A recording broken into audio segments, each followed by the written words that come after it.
Datuk Seri Najib dalam pada itu turut menggesa ahli UMNO Sabah agar menghayati 4 prinsip perjuangan parti demi kelangsungan survival UMNO di negeri itu. Perkembangan lanjut dari Sabah kami bawakan langsung bersama rakan penyampai Enicia Dolus di studio RTM Kota Kinabalu. Teruskan Enicia. Baik, terima kasih Taufik di Angkasa Puri. Assalamualaikum dan salam sehati sejiwa.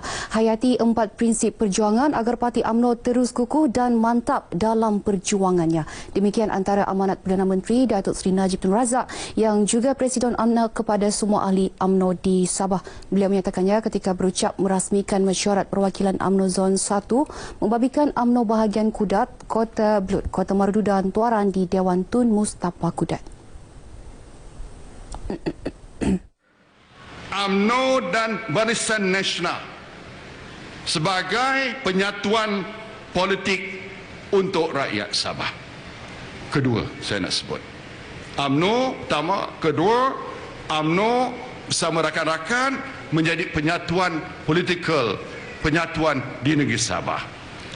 Dan lepas itu kita mesti memperjuangkan yang ketiga, kepentingan semua kaum. Kita ni bukan parti komunal. Kita mesti merupakan parti yang inklusif. Keempat, kita mesti jaga keselamatan kita, kedaulatan Sabah ini. Kita mesti jaga, pertahankan. Sebab itulah saya beri perhatian yang cukup serius kepada soal keselamatan negeri Sabah ini. Datuk Seri Najib menegaskan dalam soal keselamatan tidak ada kompromi terhadap kedaulatan negeri Sabah. Kalau Presiden Duterte jumpa saya pun, saya tetap pertahankan kedaulatan Sabah. Beliau juga mahu pemimpin UMNO dan Barisan Nasional BN terus bekerja keras kerana rakyat mahu kebajikan mereka sentiasa diperjuangkan. Beliau juga yakin sekiranya semua pemimpin bersatu hati dan bekerja untuk rakyat, tidak mustahil kerusi yang dimenangi BN pada pilihan raya umum lalu akan bertambah hasil sokongan rakyat yang tidak berbelah bahagi. Rakyat perlu mensyukuri pengiktirafan dan keprihatinan Kerajaan Persekutuan dengan menterjemahkan sokongan tidak berbelah bahagi kepada pucuk pimpinan negara. Pengerusi Badan Perhubungan UMNO Negeri Sabah merangkap Ketua Menteri Datuk Seri Panglima Musa Haji Aman berkata, pelbagai peruntukan besar telah disalurkan bagi membolehkan Sabah terus membangun demi kesejahteraan rakyat. Inilah keprihatinan dan komitmen tinggi pemimpin nomor 1 negara kepada UMNO Sabah, rakyat dan negeri Sabah secara keseluruhannya. Ingin saya tegaskan buat sekian kalinya, inilah juga rahmat dan manfaat kita dalam kapal besar UMNO. Inilah hakikat yang harus kita syukuri. Datuk Musa berucap sempena majlis perasmian mesyuarat perwakilan UMNO Zon 1 iaitu Kudat, Kota Marudu, Kota Belud dan Tuaran di Dewan Tun Mustapha Kudat.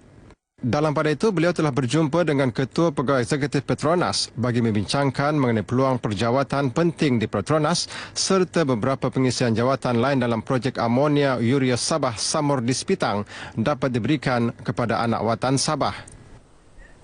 Sementara itu, Ketua UMNO bahagian Kudat Datuk Bolkiah Haji Ismail dalam ucapannya berharap kerajaan dapat mempertimbangkan pembinaan sekolah menengah agama di daerah Kudat. Menurut Datuk Bolkiah, pembinaan sekolah menengah kebangsaan agama itu dapat meringankan beban ibu bapa yang terpaksa menghantar anak-anak mereka belajar di luar daerah Kudat. Ketika ini, sekolah menengah agama yang terdekat adalah di daerah Kota Belud dan Ranau. Datuk Bolkiah turut meminta kerajaan mempertimbangkan permohonan UMNO bahagian Kudat agar pembinaan jalan Pitas Bonggol Telaga dapat direalisasikan. Pembinaan jalan berkenaan amat penting memandangkan ia menjadi laluan kepada 2 buah sekolah menengah dan 2 klinik kesihatan. Dalam pada itu, Datuk Bolkiah turut merakamkan penghargaan kepada kerajaan kerana terus membangunkan daerah Kudat. Ini termasuklah meletakkan Kota Belud, Kudat, Tuaran dan Kota Marudu dalam jajaran lebuh raya PEN Borneo.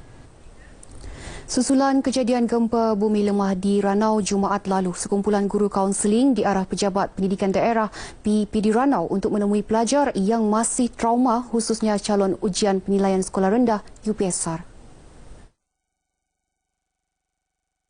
Menurut Pegawai PPD Ranau, Siti Hamni, hikmat kaunseling itu perlu bagi membantu para pelajar menghadapi peperiksaan dengan lebih yakin. Dari segi bantuan emosi itu yang kita menekankan juga kepada sekolah-sekolah ini kerana peperiksaan UPSR akan berlangsung dalam 1-2 minggu lagi. Jadi kita minta kepada sekolah-sekolah, guru besar sekolah-sekolah melaporkan kepada pihak PPD sekiranya ada pelajar mereka yang trauma.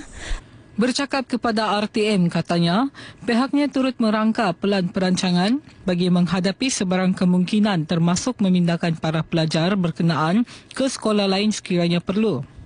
Dalam pada itu, satu latihan gegaran susulan akan diadakan minggu ini bagi memastikan setiap sekolah mengetahui prosedur operasi standard SOP apabila menghadapi situasi tersebut. Beberapa sekolah dilaporkan menghadapi kerosakan aset dan fasiliti dalam kejadian berkenaan. Antaranya SK Poring, SK Lohan, SK Narawang, Sekolah Menengah Kebangsaan SMK Bundu Tuhan dan SMK Kundasang. Sementara itu, Exco Pendidikan, Datuk Seri Panglima Masidi Manjun meminta pihak sekolah terlibat mengambil langkah segera melaporkan kejadian itu agar bantuan yang diperlukan dapat disegerakan. Apapun kepada sekolah-sekolah yang mengalami kerosakan, saya harap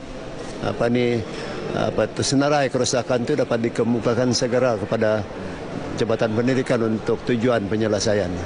Jumaat lepas, gempa bumi lemah berukuran 4.0 pada skala Richter dikesan berlaku di Ranau pada pukul 9.39 pagi. Gegaran lemah turut dirasai di Kota Belud, Tamparuli, Tuaran, Kota Kinabalu dan Penampang. Baik, sekian bahan berita dari Sabah petang ini. Kembali kepada Taufik di Angkasa Puri. Silakan.